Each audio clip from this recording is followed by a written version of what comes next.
Bonjour, je suis Bernard Andrès, votre agent de voyage littéraire. De la Nouvelle-France à nos jours, la littérature québécoise est fille du voyage et des récits qu'en firent les premiers occupants, les explorateurs, les coureurs de bois et de paysages. Un monde nouveau pour ces derniers, mais qui ne l'était guère pour les nations du nord de l'Amérique qui l'habitaient, ce monde, et de bien longue date. Raconter cette nouveauté toute relative, narrer cette rencontre avec l'autre et avec soi-même, se découvrir autre soi-même est ce qui fonde les premiers textes du corpus québécois, comme les plus récentes tentatives narratives et les plus récentes explorations textuelles et hypertextuelles.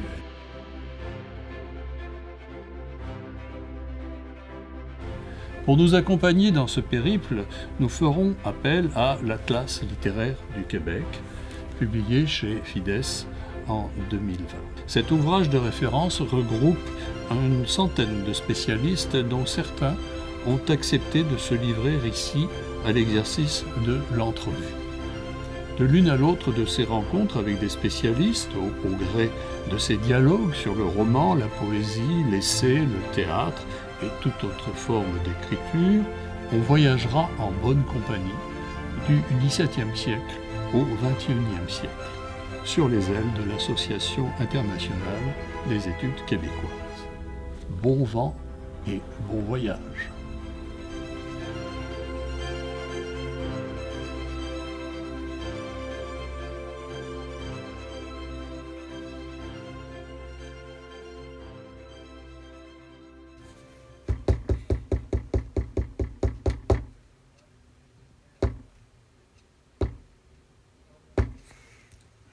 Le théâtre, la voix théâtrale et les voix qu'elle prend au Québec des origines à nos jours. Qu'elle murmure dans un cercle intime, qu'elle éclate sur un tréteau improvisé ou qu'elle déclame sur une scène de collège, qu'elle anime un petit salon littéraire ou qu'elle se produise dans un grand théâtre, qu'elle respecte ou qu'elle défie les codes de la représentation, qu'elle rit ou qu'elle raille sur scène pour dénoncer ses censeurs, la parole théâtrale offre le spectacle d'une société en quête d'elle-même. C'est ce que nous verrons bientôt en compagnie de Lucie Robert. Bonjour Lucie Robert. Bonjour Bernard. Asseyez-vous, je vous en prie. Lucie Robert, vous êtes professeure associée au département d'études littéraires de l'Université du Québec à Montréal. À l'Université Laval, vous avez collaboré à la section théâtre du Dictionnaire des œuvres littéraires du Québec. Vous avez obtenu le prix Edmond de Nevers pour votre mémoire sur le manuel d'histoire de la littérature canadienne-française de Camille Roy et le prix Raymond Klibanski pour l'Institution du littéraire au Québec. À l'UQAM, vous avez longtemps dirigé la revue Voix et Images où vous avez signé pendant 20 ans la chronique Dramaturgie. Vous avez aussi longtemps dirigé le site UQAM du Centre de recherche interuniversitaire sur la littérature et la culture québécoise, le CRILC. Vous co-dirigez aussi, avec Denis Saint-Jacques, le collectif La vie est littéraire au Québec. À la revue Tangence, vous venez de diriger le dossier Louis Hémon, pluriel et exemplaire, en 2022. Vous avez aussi été reçu à la Société des 10 où vous veillez à l'édition des Cahiers des 10. Vos plus récents ouvrages s'intitulent « Apprivoiser la modernité, la pièce en un acte de la belle époque à la crise » et, en collaboration, le théâtre en revue, ainsi que la littérature comme objet social 2. Tout votre parcours universitaire est marqué par la recherche sur la vie littéraire, le théâtre et la dramaturgie québécoise. Enfin, dernièrement, vous avez assumé dans l'Atlas littéraire du Québec l'ensemble des capsules consacrées au théâtre. Vous étiez donc toutes désignées pour nous entretenir aujourd'hui de ce genre lié à l'oralité, mais aussi à une forme particulière d'écriture littéraire et scénographique. Disons d'abord au départ que la recherche en histoire du théâtre est difficile dans la mesure où pour ces siècles, en particulier le XVIIe et le XVIIIe, nous disposons de très peu d'informations et que les informations dont nous disposons sont fragmentaires. On peut repérer ici ou là une représentation, un indice, une lettre d'Élisabeth Bégon, par exemple, faisant état d'une certaine activité chez des voisins ou dans la famille, mais nous n'avons aucun portrait complet de la vie théâtrale. Alors nous savons, par exemple, que on a eu des réceptions du théâtre de société, donc du théâtre joué dans les maisons privées, à l'occasion, ou des réceptions à l'occasion donc de la visite d'un grand personnage ou d'un événement particulier, pour lequel nous n'avons que peu d'informations. Nous savons qui était présent, qui jouait, et ce genre de choses. Donc, nous savons des choses. Nous savons qu'il y a eu du théâtre dans les collèges, nous savons qu'il y a eu du théâtre dans les maisons privées, donc du théâtre de société. Nous savons qu'il y a eu quelques événements importants. On sait par exemple qu'on a pu jouer Corneille en 1651, 52, qu'on a pu jouer Mithridate en 1693, et l'événement évidemment le plus marquant, celui du Tartuffe de Molière, parce qu'il fut, disons, interdit par le Monseigneur de Laval, est resté plus dans les mémoires, puisque l'interdit lui-même fait l'objet d'un écrit. Frontenac, à ce moment, avait dû rembourser la mise en scène et renoncer à présenter cette pièce de Molière. Alors, pour le 18e siècle, nous savons également que les traditions doivent avoir perduré, puisque nous trouvons à l'occasion un groupe de jeunes gens qui présentent une pièce ou une autre.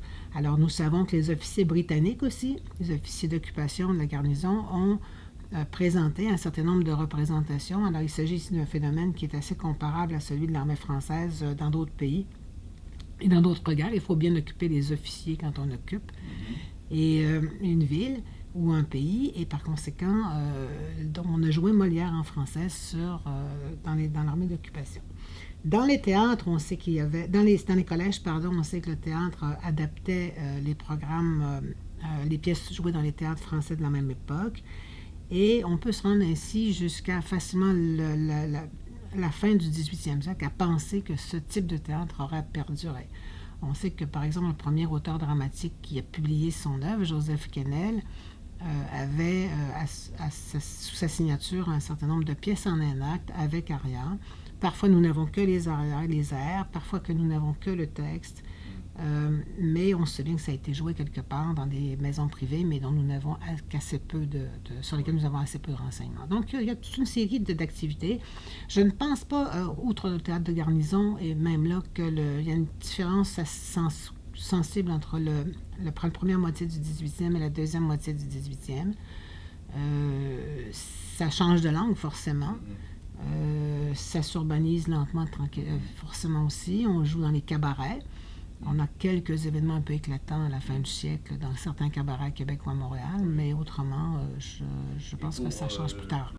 Oui, à propos de cette troupe qui a pu jouer Joseph Quesnel au lendemain de la Révolution française pendant l'automne et l'hiver 1789-1790, on sait que quelques amis de Joseph Quesnel, le dramaturge, amis qui étaient francs-maçons, avaient eu maille à partir avec le curé de Montréal, le curé Déséry, et Déséry menaçait d'excommunier les comédiens qui se présentaient à ces répétitions et à ces représentations. On disait qu'ils se travestissaient sur scène, des hommes et des garçons habillés en femmes et en filles, quelle hérésie pour le curé. Donc il y a eu des réactions de ces mêmes comédiens qui sont venus le prendre à partie à la sortie de l'église. Alors, reste que, compte tenu de la situation précaire du théâtre local, le théâtre de société est resté un théâtre amateur. Le public québécois pouvait-il alors compter sur des productions plus professionnelles ? La censure religieuse, si elle s'exerçait alors encore, touchait-elle autant les pièces anglaises que les pièces françaises ? Qu'en est-il aussi des rôles féminins et masculins, mais aussi des salles de théâtre à l'époque ? Alors, pour la théâtre de société de Joseph Quesnel, nous en savons un peu plus long parce que, d'une part, il y a eu des représentations dans des salles publiques et des comptes rendus notariés qui réunissaient les membres de la troupe, et de la même façon qu'il y a eu des comptes rendus dans les quelques premiers journaux du temps. Alors, de ce point de vue-là, c'est relativement simple. Alors, il faut attendre quand même la création, l'ouverture d'un premier théâtre en dur en 1804 à Montréal pour qu'on puisse parler d'un théâtre un peu plus important ou un peu plus significatif au plan, disons, de l'activité théâtrale professionnelle. Dans un premier temps, cette activité théâtrale a été surtout le fait de troupes de tournée qui venaient d'Angleterre ou qui venaient des États-Unis. On a eu, par exemple, à Montréal, la visite du grand comédien britannique Edmund Kean autour de 1829. En 1842, Charles Dickens vient dans le cadre d'une tournée comme comédien et auteur, découvrant d'ailleurs que ses droits d'auteur n'étaient jamais payés. Et donc, de ce point de vue-là, il y a déjà une activité essentiellement de langue anglaise, de nature professionnelle, par les troupes de tournée. À mesure que les moyens de transport vont se développer, les tournées vont elles-mêmes aussi se développer. Sur la question de la censure, on peut imaginer que le clergé anglophone, protestant et catholique, est aussi dur envers les acteurs que le clergé francophone, du moins tout ce qu'on puisse savoir à la même époque. La différence étant que quand le théâtre se professionnalise, le public s'embourgeoise et que si le public est composé d'officiers militaires, d'hommes d'affaires et de commerçants, le clergé n'a que peu de prise sur ce type de public et par conséquent aura une sorte de tolérance, disons tant et aussi longtemps qu'il n'y a pas de plainte, on ne réagit pas. Il y a tout un mouvement aussi qu'on connaît mal pour le 19e, qui est celui de la féminisation des publics et qui est relié à ce genre de problème. Alors, à partir du moment où le public de théâtre s'embourgeoise, les entrepreneurs de théâtre vont vouloir remplir leurs salles, des salles de plus en plus grandes, parce que c'est une activité commerciale d'abord et avant tout. Et pour remplir des salles, il faut donc que ces messieurs soient invités à amener leurs épouses, leurs filles, leurs sœurs, enfin les femmes de leur environnement. Et pour que ces femmes viennent, il faut donc aussi nettoyer la moralité des pièces. Alors, à partir du premier tiers du 19e siècle, on aura chez les anglophones, un peu plus tard chez les francophones, cette série de garanties offertes par les directeurs de troupes sur l'absolue moralité de la pièce. Bon, alors, et donc, il y a un nettoyage important. L'autre dimension, c'est que dans les troupes de tournée qui nous arrivent des États-Unis, sont généralement aussi le fait d'auteurs dramatiques, produisent des pièces d'auteurs dramatiques, soit classiques, on parle à Shakespeare par exemple, ou encore de textes contemporains qui auront été nettoyés par la traduction ou les traducteurs ou par les producteurs eux-mêmes. Donc déjà, il y a une sorte de censure qui s'exerce à New York. Et les pièces qui viennent à Montréal sont donc déjà assez censurées, ce qui fait qu'il y a moins d'éclats sensoriaux, si on veut, du côté du clergé anglophone. Les premières productions professionnelles en français seront, par exemple, fin des années 50. La première que j'ai repérée, c'est la tournée du Théâtre français de New York en 1859, qui va effectivement soulever un certain nombre de réactions du clergé. Le clergé, ici, étant en voie de s'ultramontaniser, si on peut dire, donc de se radicaliser vers la droite, et protestant contre le fait qu'on puisse dépenser tant d'argent dans des activités aussi frivoles ou des divertissements aussi frivoles qui distraient les gens des activités plus religieuses de week-end ou de soir. Et qu'on puisse, et des activités philanthropiques du clergé. Donc, dans la tournée du Théâtre français de New York en 1859, on va jouer un répertoire qui a déjà souvent été présenté en anglais en version censurée auparavant, mais là, évidemment, en version originale, il y aura un certain nombre de réactions, notamment une pièce de Théodore Barrière, Les Filles du Marbre, qui sera retirée de l'affiche pendant le séjour de la troupe à Montréal. Alors, donc, on a ici des temporalités un peu distinctes entre le théâtre francophone et le théâtre anglophone, mais en réalité, c'est le même phénomène qui se produit avec un certain décalage à mesure aussi que la bourgeoisie francophone se développe et puisse assister au théâtre. Outre le théâtre de société de Quesnel, dont nous avons parlé déjà, les premières productions sont des productions qui sont mises en scène à Montréal et à Québec. À Québec d'abord, par des troupes qui sont des troupes d'amateurs, mais des troupes d'amateurs qui se produisent sur des grandes scènes. Donc ici, on n'est pas dans la professionnalisation faute de public, faute de saison régulière, mais on a quand même ici des activités qui sont d'une autre nature que le strict théâtre d'amateurs qu'on peut imaginer aujourd'hui. Alors, on pense par exemple à l'Académie de musique, les jeunes messieurs canadiens ou les amateurs typographes, en fait ça, j'ai toujours de la même troupe qui change de nom, là. qui vont présenter à la fois le Félix Poutré de Louis Fréchette, une partie de campagne de Pierre Petitclerc. On est ici autour de 1860. Et on aura très rapidement un développement assez important. Ici, il faudrait pouvoir travailler aussi l'histoire de la musique en même temps, à mesure où Calixa Lavallée fait jouer, par exemple, ses premières grandes pièces à Montréal. Et Louis Fréchette aura l'ambition de devenir un auteur dramatique et donc fera jouer à l'Académie de musique à Montréal en 1880 sa pièce Papineau, en même temps que le retour de l'exilé. Alors, pour jouer Papineau, il aura recours à des comédiennes. Il s'agit ici du premier rôle féminin interprété par une femme. Normalement, on joue par des travestis, sauf dans les troupes professionnelles où ce sont des femmes qui jouent. Alors ici, c'est Rosita Del Vecchio, la cantatrice, qui aura ici le privilège de créer le premier grand rôle féminin du répertoire, celui de Rose Laurier dans Papineau de Fréchette. D'accord. Et c'est aussi un peu plus tard que viendra Sarah Bernard en personne jouer à Montréal, à Québec également. La même année, elle arrive à Montréal la même année, en 1880. Donc, vous avez ici deux phénomènes concurrents qui vont d'ailleurs se croiser. Les personnes vont se croiser. Et Sarah Bernard est déjà connue par les feuilletons dramatiques qui paraissent dans les journaux français, journaux européens et américains, et qui sont souvent reproduits ou lus par les amateurs locaux. Et donc, elle va venir faire plusieurs tournées. Donc en 80, 91, 93, il m'en manque certainement 97, 98. Et elle arrive à Québec, elle a une seule tournée à Québec en 1905 qui, elle, sera assez catastrophique. Elle a... C'est très étrange. Sarah Bernard va choisir un répertoire qui est destiné à soulever la colère du clergé.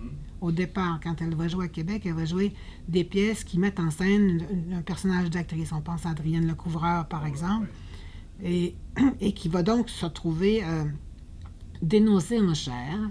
Et les salles vont forcément se vider assez parce que, la population de Québec va suivre assez souvent, pas toujours, mais assez les recommandations de son évêque et...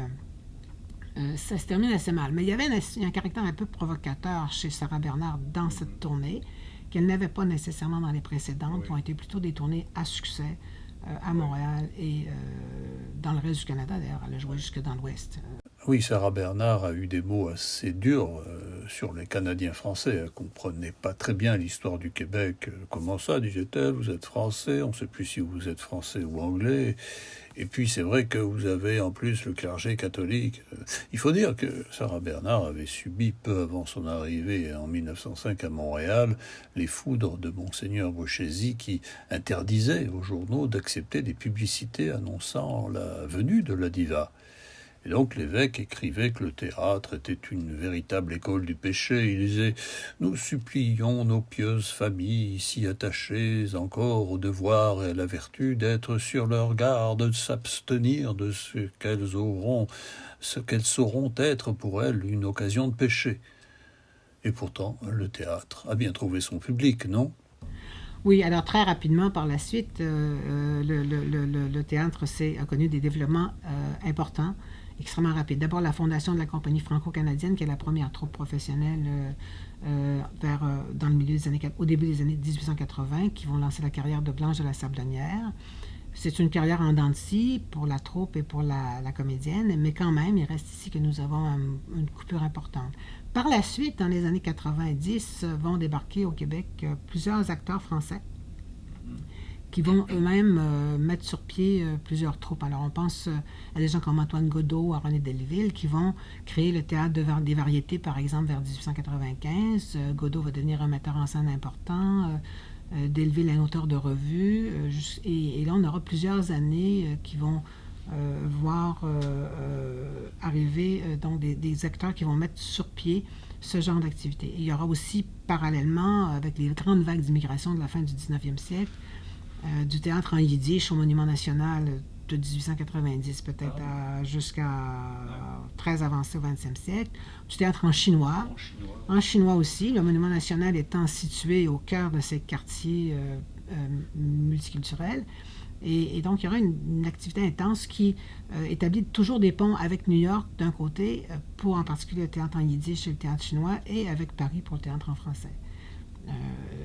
des soirées de famille. Et il y a eu par la suite, alors tout de suite, à la fin du 19e siècle, dans les dernières années, il y aura à ce moment-là la réunion d'un certain nombre de troupes d'amateurs et la création des soirées de famille qui vont jouer ici un répertoire assez éclectique, assez, disons, conventionnel, malgré tout, qui est une première organisation de représentation continue avec des troupes à distribution mixte et avec le parrainage aussi, ou en tout cas la tolérance de l'Église catholique sans trop de difficultés. On aura ici beaucoup de comédiens qui vont commencer leur carrière à ce moment-là, dans cette troupe-là, dans cette série d'événements, et qui vont par la suite poursuivre leur carrière. Est-ce que les programmations sont les mêmes en hiver et en été? Alors, on a une représentation essentiellement d'hiver. L'été, effectivement, le Parc sommaire est un événement en soi dans la mesure où, fin 19e jusqu'à la première décennie du 20e siècle, le Parc sommaire sera un endroit d'intense activité culturelle avec des concerts, des chansons. Ici, à l'époque, fin 19e, début 20e, la notion de théâtre recoupe encore l'opéra comique, l'opérette et l'opéra. Ce qui veut dire que plusieurs des acteurs vont être aussi des chanteurs et donner des numéros au Parc sommaire. Soit ça peut être des duos d'acteurs, du récital de poèmes ou de monologues et de la chanson. Donc, on n'a pas de pièce de théâtre au Parc sommaire. Le Parc sommaire est trop grand pour ce genre de choses. Mais on a déjà ici une activité qui permet à des comédiens de rester. C'est surtout ça, de rester professionnels malgré tout. Donc, en diversifiant leurs activités, ils arrivent à en vivre. Bon, peut-être pas toujours très bien, mais quand même, et par conséquent, à assurer la durée, ce qu'on n'avait pas jusqu'à présent, auparavant, dans le milieu théâtral. Et là, on parle des grandes villes, mais en région hors de Montréal et de Québec, peut-on aussi assister à du théâtre, même à un théâtre plus amateur, comme le théâtre de société? Et quel genre de pièces jouait-on alors? Alors, on a d'abord le théâtre de collège est toujours un lieu intéressant dans la mesure où les parents et amis sont invités dans les séances de fin d'année. Mais surtout, je pense que la chose importante en région, c'est le théâtre de société. C'est du théâtre d'amateurs, mais c'est du théâtre d'amateurs régulier. C'est des troupes de théâtre de société qui peuvent assurer 5 ou 6 représentations annuelles à des fins caritatives en général. Et on en a eu quelques-unes de ces troupes qui ont été plus prolifiques que d'autres, ou en tout cas plus originales que d'autres, ou plus reconnues. On a du côté des... Alors, ce sont des troupes mixtes. On joue en général dans les salles communautaires, salles d'hôtel de ville, salles paroissiales. Et on joue des pièces, au fond, qui sont souvent des miroirs de la société dans laquelle on vit.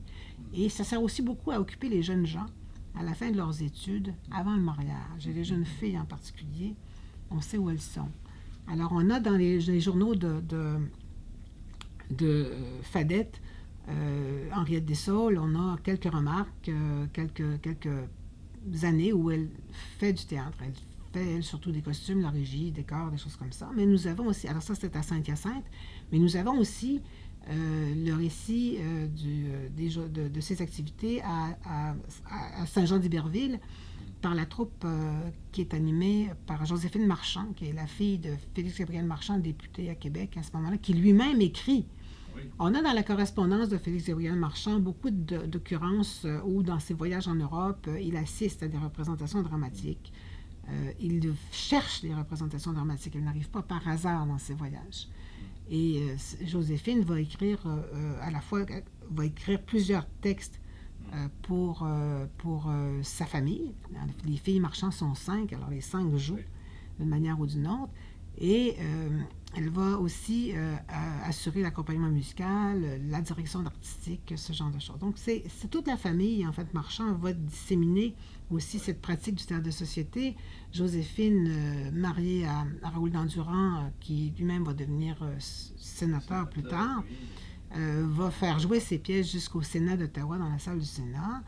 Sa mère et ses sœurs vont, quand le père sera premier ministre, faire jouer un certain nombre de pièces, soit d'origine française, soit les textes de Joséphine elle-même, à l'occasion d'événements caritatifs à Québec, et évidemment toujours à Saint-Hyacinthe pendant les vacances. Ça se continue. Donc on a une longue tradition ici, une riche tradition, et surtout on a des textes qui nous sont restés souvent parce qu'ils ont été publiés pour être distribués à d'autres troupes dans d'autres régions qui pourraient avoir envie de les jouer. Et ça, c'est quand même assez fondamental, qu'il nous en reste des traces de cette manière. Ce qui est intéressant dans le cas de Joséphine Marchand et de son mari Raoul d'Endurance, c'est que c'est un couple très uni, très engagé politiquement, féministe aussi, elle comme lui.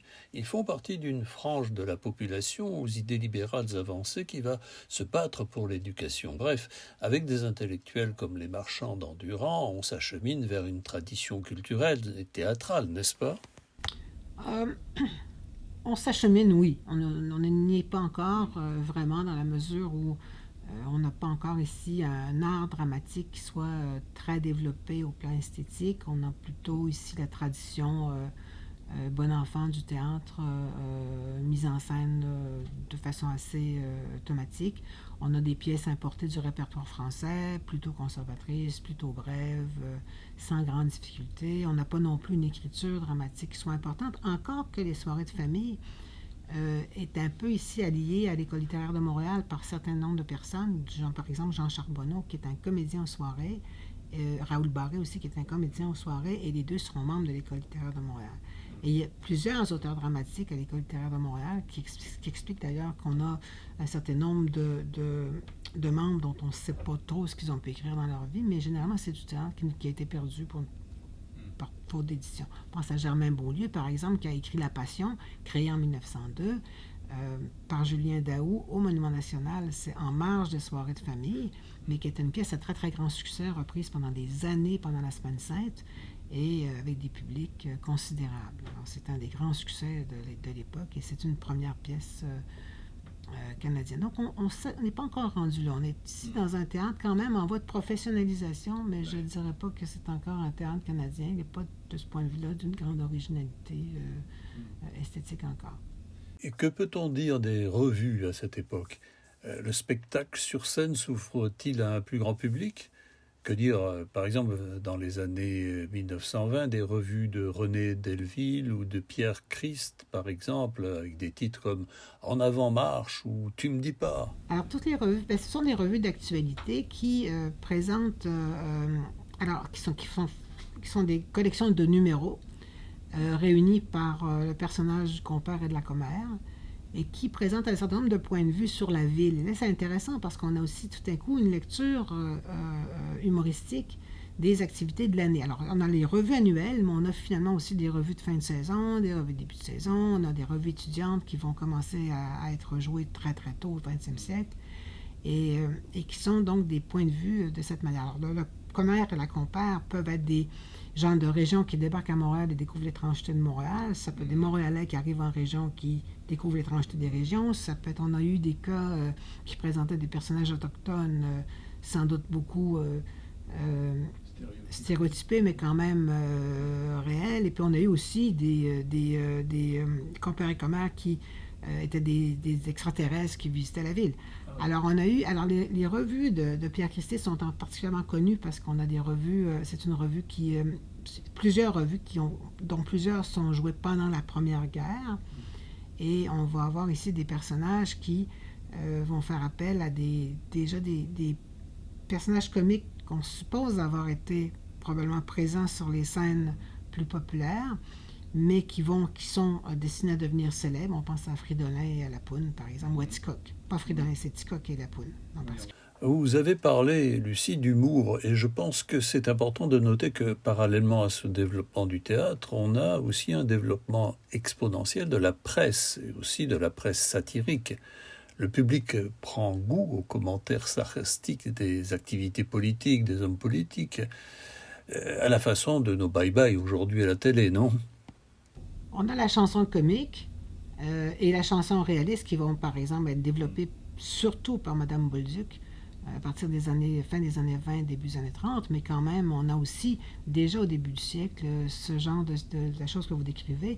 Et on a des cas, par exemple, Albéric Bourgeois, qui est un caricaturiste à la presse et qui est lui-même un auteur de sketchs dramatiques et de revues à la même époque. Donc, on est effectivement dans une parenté assez étroite et qu'il faudrait pouvoir développer un peu, mais qui permet de voir qu'on est vraiment dans cette veine humoristique de la revue.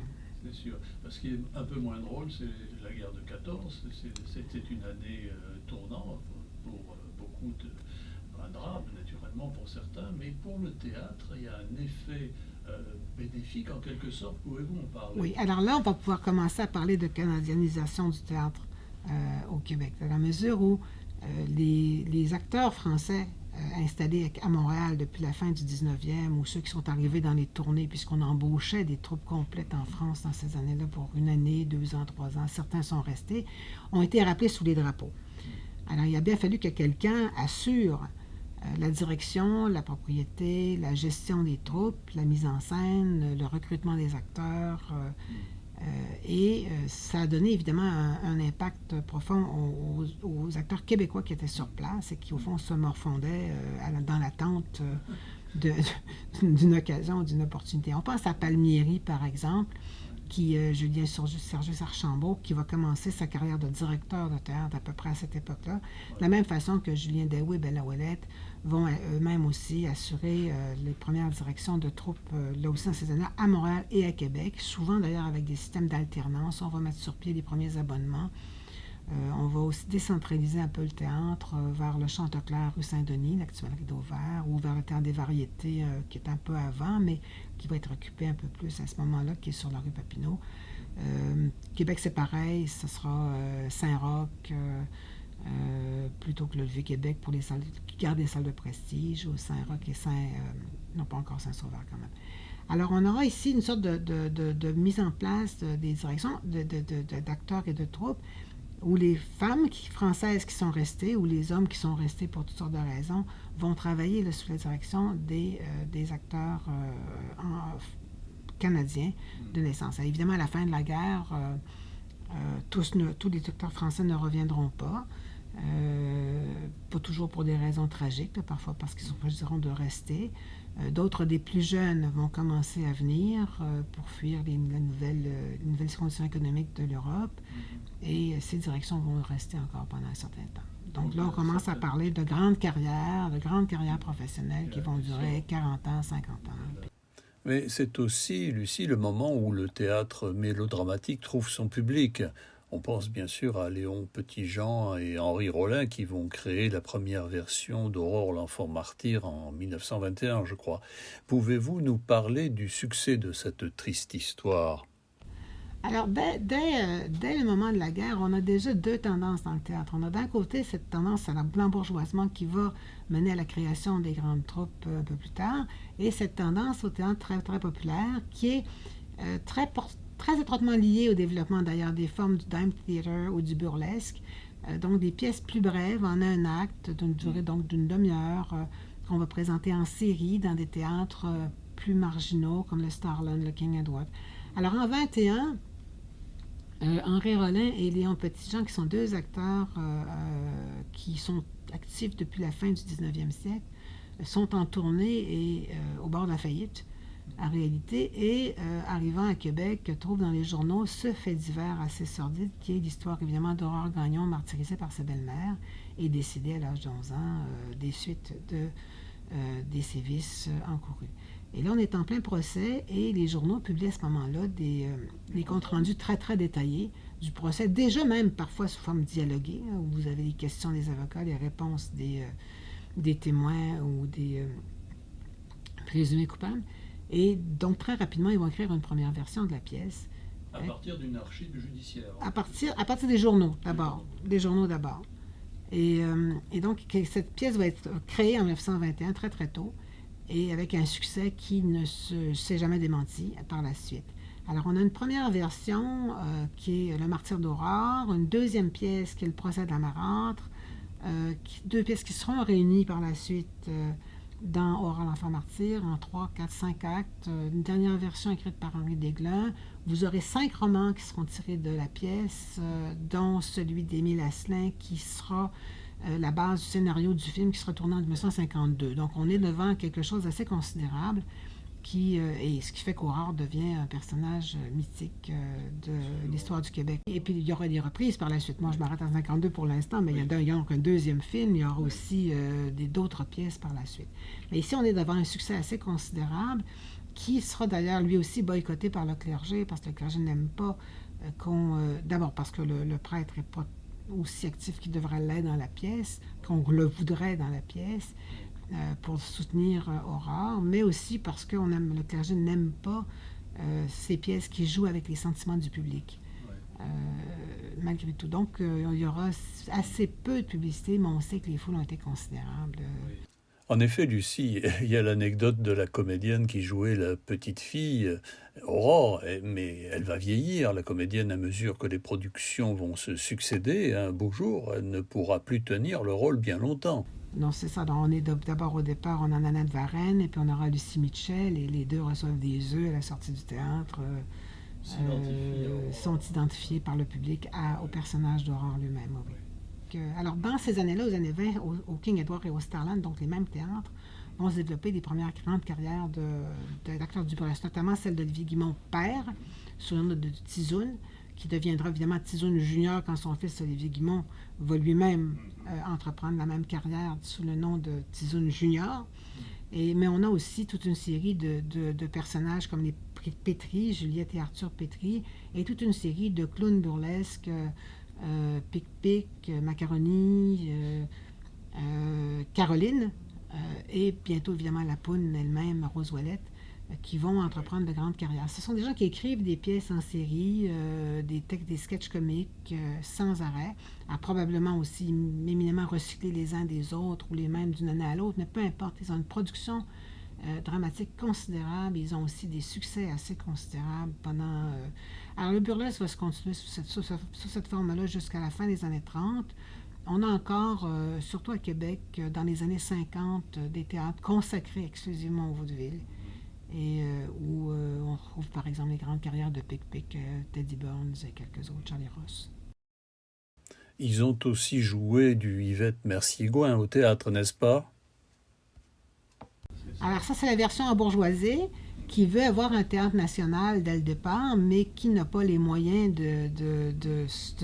qui éprouve des difficultés à survivre aux conditions économiques. Alors la troupe, parmi les comédiens qui ont fait leurs armes pendant la Première Guerre mondiale, on a les cas de Fred Barry et Albert Duquesne qui vont fonder la troupe Barry Duquesne, qui sera probablement la troupe la plus connue des années 20.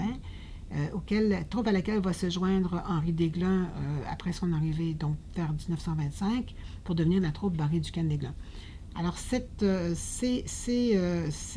troupe va acheter le théâtre Chanteclair sur la rue Saint-Denis et s'installer avec une production de théâtre contemporain, français essentiellement, mais en offrant l'option à quelques écrivains québécois de se produire. Et on aura notamment, effectivement, Yvette Mercier-Gouin qui va créer sa grande pièce Cocktail et obtenir un certain succès. C'est une pièce qui est écrite pour Antoinette Giroux, qui elle-même, à ce moment-là, avec sa sœur Germaine, sont les deux grandes comédiennes les plus connues du répertoire. Et alors, Yvette Mercier-Gouin va écrire une dizaine de pièces, d'abord au Stella et après la fermeture du Stella en 1935 à l'Arcade. Donc une dizaine de pièces assez importantes. Donc peu sont publiées, mais bon, quand même.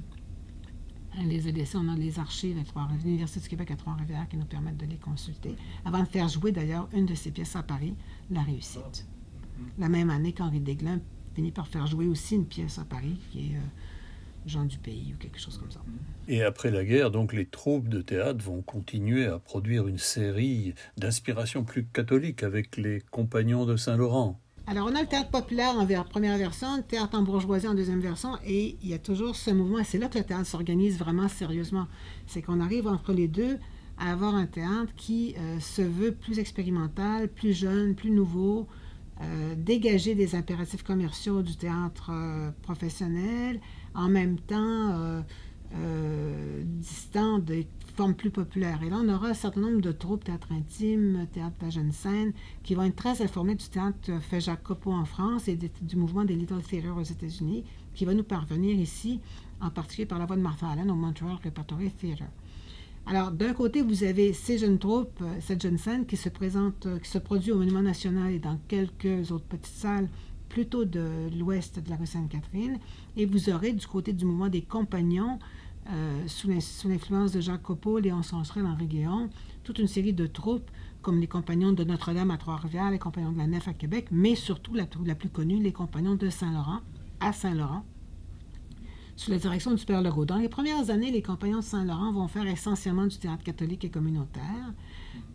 Legault va étudier en Europe à la fin 38-39, il est ramené par la guerre, mais non sans avoir fait un détour par le Hall de Vic à Londres chez Michel Saint-Denis, qui est le neveu de Jacques Copeau, c'est-à-dire. Et à partir de là, il va commencer à avoir un répertoire un peu plus moderne, un peu plus intéressant, si on peut dire.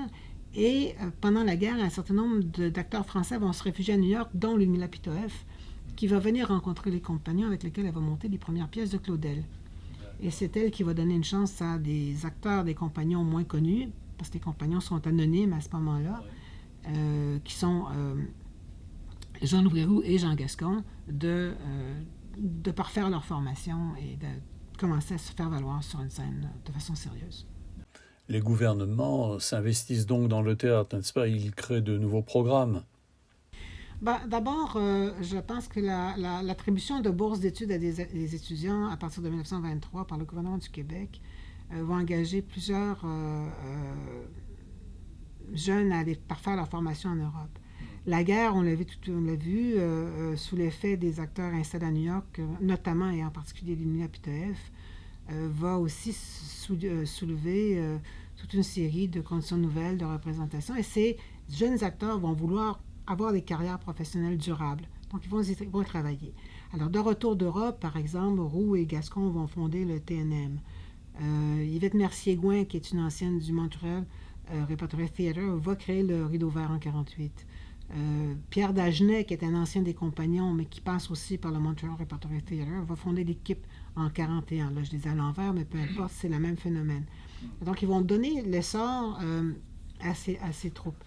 La crise économique correspond aussi avec l'essor de la radio. Donc, à partir des années 30, la radio réclame des scripteurs, des acteurs, des annonceurs, des présentateurs, un personnel, des techniciens, un personnel considérable, et donc va assurer aussi la professionnalisation de l'acteur qui va pouvoir à la fois jouer à la radio et à l'occasion se produire sur scène, même si les salaires et les cachets dans la suite de la crise sont très minimes. Il y en aura plusieurs des grandes carrières, notamment les Compagnons de Saint-Laurent, vont être littéralement avalés par la radio avant d'être avalés par le TNM. Et il y a de ce point de vue-là un certain nombre de facteurs convergents qui vont assurer la durée. Et la création réclamée depuis très très longtemps par les acteurs eux-mêmes des conservatoires École nationale de théâtre en 1954 à Montréal, 56 à Québec et à 60 encore pour l'École nationale, qui va à la fois faire venir des grands metteurs en scène et des professeurs et qui va assurer là, la formation professionnelle des jeunes comédiens. Et avec la création des grandes écoles, le statut de l'acteur change. Ça devient un vrai métier, une vraie profession. Ce n'est plus un métier de seconde zone, ce n'est plus alors un passe-temps pour les uns ou encore le métier de gens qui viennent des classes populaires ou des quartiers défavorisés.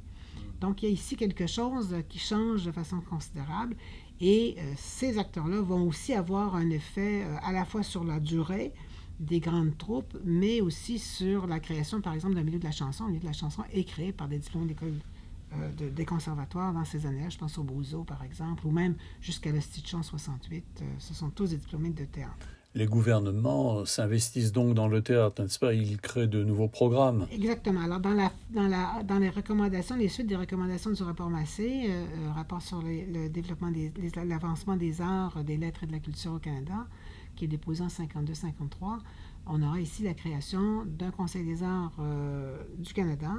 On aura aussi la création du Conseil des arts métropolitains de Montréal dans les mêmes années, puis un peu plus tard, la création du ministère de la Culture à Québec qui aura une section théâtre. Donc, on a des subventions qui vont assurer la durée, notamment des grandes troupes comme le TNM et le Rideau Vert, et qui vont assurer aussi la formation des élèves et qui continuent à donner des bourses, parfois même des bourses d'écriture, des financements pour des tournées européennes du Théâtre du Nouveau Monde, et ce genre de choses. Donc, construction de salles aussi. Alors, les constructions de salles vont suivre avec les grands projets des années 60, qui sont évidemment des projets qui souvent sont dessinés en fin des années 50. On aura par exemple la Place des Arts à Montréal, qui donne le Théâtre Maisonneuve. On aura le Grand Théâtre à Québec en 71. et le Centre national des arts à Ottawa pour le centenaire en 67. Alors, la création des grandes salles vient aussi avec la création de troupes institutionnelles qui vont occuper ces grandes salles, notamment au Centre national des arts, vous aurez une troupe permanente, le Trident avec la Québec aussi de la même façon. Et alors, parce qu'auparavant, on récupérait des salles, les cinémas, on les transformait. C'est ce que Grassin-Gignac avait fait avec la Comédie canadienne. Il avait récupéré une ancienne salle de burlesque au début du siècle, transformée en salle de cinéma, revenue à la Comédie canadienne, qui était la seule grande salle en dur régulièrement consacrée au théâtre. Ce qui est frappant dans les années 50, c'est vraiment la carence en salle. Alors, quels sont les auteurs qui se distinguent à l'époque, Lucie, et quel genre de dramaturgie proposent-ils? Les auteurs de cette époque sont les auteurs qui sont devenus nos classiques. On parle de Grassin-Gélina qui fait créer Ticoc en 48 et puis Bouzille juste 10 ans plus tard. On a Marcel Dubé qui commence à obtenir un certain succès dans les troupes d'amateurs et au Festival d'art dramatique où il obtient les lauriers avec Zone notamment. Il va écrire par la suite il sera invité rapidement à écrire pour la télévision et pour la radio, notamment à Simple Soldat dans les années 50. Toute l'œuvre dramatique de Jacques Ferron date des fin des années 40, des années 50, qui est une œuvre plus expérimentale que Ferron aurait voulu voir jouer, mais qu'il n'est pas vraiment dans ces années-là, depuis L'Ogre en 48 jusqu'au Grand Soleil, qui seront joués beaucoup plus tard, mais qui sont déjà écrites et publiées dans ces années-là. On a les pièces de Claude Gauvreau sont toutes écrites également, et elles sont à peu près toutes jouées aussi, bien qu'ici le succès ne soit pas au rendez-vous et toujours avec un effet scandale. Le travail de Jacques Languirand aussi, les pièces de Languirand sont presque toutes écrites au début des années 60. Languirand va se consacrer par la suite à une carrière d'animateur radiophonique jusqu'à la création de Klondike en 71, mais on pense ici à des pièces comme Les Grands Départs. Et vous avez aussi Françoise Loranger qui, elle, au contraire, fait ses débuts. Françoise Loranger commence, à l'inverse de Dubé, elle commence par une carrière de scriptrice radiophonique. Elle va écrire Sous le signe du lion, qui est d'ailleurs la seule série tournée 2 fois par Radio-Canada, avant d'écrire ces grandes pièces, dont Une maison un jour au début des années 60 et encore 5 minutes en 65. Donc ces grandes figures du théâtre québécois sont devenues un peu les classiques. Mais déjà, n'y a-t-il pas une relève qui s'affirme et qui se produit dans d'autres réseaux? Alors, Lucie, quels sont les théâtres, les sujets abordés par ces avant-gardes? Est-ce que la politique et la question nationale sont à l'ordre du jour à l'époque de la Révolution tranquille et de la montée de l'indépendantisme? Et dans quelle langue s'exprime-t-on aussi sur scène par rapport au français international, par rapport aux dramaturgies classiques? À mesure que va s'institutionnaliser le milieu théâtral, avec les grandes troupes que sont le TNM, le Rideau Vert ou la Comédie canadienne, on va se développer un théâtre marginal, dans des petites salles. On pense à la Boulangerie, 60 places, l'Estoc, 125 places, ce genre de trucs. Et là, on a un théâtre qui est la représentation d'un théâtre semi-professionnel, disons. Les comédiens sont rarement payés, mais ils investissent beaucoup. Qui va travailler d'abord et avant tout dans une recherche de théâtre d'avant-garde. Alors, on va jouer là les grands succès depuis Théâtre de l'absurde jusqu'à Michel de Galderode. On va jouer et on va commencer tranquillement à écrire dans ce style-là. Donc, on a un mouvement d'avant-garde ici qui arrive à la fin des années 50, début des années 60, qui va s'institutionnaliser tranquillement aussi avec la création du Centre d'essai des auteurs dramatiques plus tard. C'est des troupes qui souvent vont se réunir, notamment dans la formation du théâtre aujourd'hui, donc en 68. Et vous avez aussi des jeunes metteurs en scène qui s'affirment. On pense au Sabourin, Jean-Guy Sabourin ou encore à un moment donné André Brassard. Et donc, il y aura ici quelque chose comme une rencontre entre l'avant-garde et la politique. On n'a pas de pièces, on a quelques pièces très politiques, celle de Rémillard ou encore, on va avoir des pièces dans les années 60 de Gilles de Rome, mais on n'aura pas immédiatement de revendications nationalistes. Alors, d'un côté, le théâtre institutionnel est très influencé par le théâtre à la fois parisien, mais aussi américain. On pense à Arthur Miller au Rideau Vert. Mais c'est surtout dans cette rencontre entre l'avant-garde et la question nationale que va se poser l'avenir de la dramaturgie et la question de la langue, en effet. On aura des jeunes diplômés de théâtre, effectivement, des grandes écoles dont on parlait, ne trouvent pas évidemment facilement à exercer leur métier. Ils vont donc créer des troupes. Et c'est resté d'ailleurs une tradition de créer, chaque promotion crée sa propre troupe. Déjà dans la fin des années 60, on a toute une série de jeunes troupes qui vont éphémères, mais travailler comme ça à la création collective. Donc cette création collective fait la rencontre, et celle qui produit cette rencontre entre la formation classique, celle qui est celle des acteurs, la volonté politique des citoyens, et en même temps l'expérimentation d'avant-garde, qui est au fond le désir souvent de ces jeunes acteurs. On aura des centaines de créations collectives à travers ça, depuis le Grand Cirque Ordinaire, qui est peut-être la troupe la plus connue, qui a laissé la plus grande mémoire, mais aussi les troupes féministes que sont le Théâtre des Cuisines, qui fait jouer Maman travaille pas trop d'ouvrage, et Nous aurons les enfants que nous aurons dans les années 60, début des années 70, et dont on vient tout juste de rééditer d'ailleurs les textes. Et parallèlement à ces créations collectives qui abolissent plus ou moins la notion d'auteur, des dramaturges vont aussi faire parler d'eux au tournant des années 60-70, n'est-ce pas? Surtout Michel Tremblay. Michel Tremblay, c'est la bombe. C'est-à-dire qu'il arrive précisément de cette jonction entre les avant-gardes et les jeunes écrivains, le centre d'essai des auteurs dramatiques. C'est Brassard qui va mettre la pièce en scène. Brassard est au mouvement contemporain, c'est un des fondateurs du théâtre d'aujourd'hui. La pièce avait été refusée d'ailleurs au Festival d'art dramatique parce qu'elle était trop vulgaire, disait-on. Elle arrive sur le bureau de Mercedes Palomino qui dit « J'ai rien compris, mais c'est bon, je l'apprends ». Et donc la pièce va être jouée avec éclat et avec un très grand succès. Alors il y aura les pour, les contre, des grands débats qui vont s'en suivre. Il y a des comédiennes qui ont refusé, il y a des comédiennes qui ont accepté d'emblée de jouer ces rôles. Ça a été la polarisation créée par les Belles-Sœurs est assez violente. Parce qu'elle a été écrite dans cette langue littéraire, le joual, qui commence à prendre pied sur scène. Elle est écrite dans une langue qui force les acteurs à renoncer à leur langue de formation et à leur langue d'origine pour adopter une langue commune. Et c'est un problème qu'il y avait eu sur la scène du théâtre québécois, en tout cas depuis des origines, cette jonction des accents. C'est l'accent de la Gaspésie, l'accent montréalais et l'accent parisien sur scène entraînent un certain nombre de heurts. Et là, la langue de Tremblay va homogénéiser la langue des acteurs de force, et dans une pratique qui est fondée ou qui est inspirée des pratiques populaires qui correspondent d'ailleurs aux personnages. Alors, c'est une chose. Alors, la deuxième chose, je pense, qui est importante ici, c'est qu'on a 12 personnages féminins. On n'a jamais vu ça au théâtre. 12 personnages féminins parlant cette langue. Dans toutes les pièces antérieures, on va trouver des personnages qui parlent ou qui utilisent des langages populaires depuis le 19e siècle, mais c'est toujours des personnages masculins. Les personnages féminins ne parlent jamais cette langue. Et là, chez les Belles-Sœurs, c'est 12 femmes qui parlent cette langue, et c'est 12 femmes qui parlent de leur vie dans la famille et qui la remettent en question dans une forme qui est très, très sophistiquée, qui est celle qui emprunte en fait à la logique de l'opéra, la création des chœurs, à la fois l'opposition entre les dialogues, les monologues, les chœurs, et l'articulation de ces diverses formes extrêmement efficaces. Et avec un succès considérable. La pièce va être constamment reprise, elle est jouée à l'étranger, elle est traduite dans toutes les langues, et toujours pour mettre en valeur précisément cette jonction à la fois des accents, des classes sociales et des personnages féminins.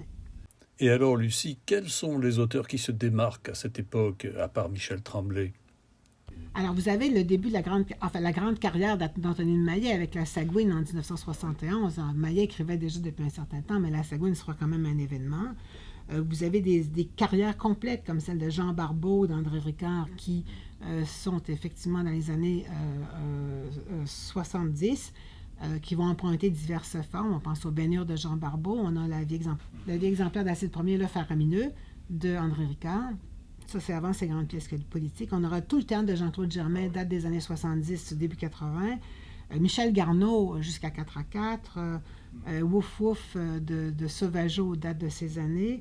Et les premières pièces féministes à partir de Bien avant Marquise, de Marie Savard en 71, qui vont évidemment arriver à la création des Faits en soif en 78 de Denise Boucher, mais à travers aussi La Nef des sorcières un peu plus tôt. qui est un collectif sur la scène du TNM.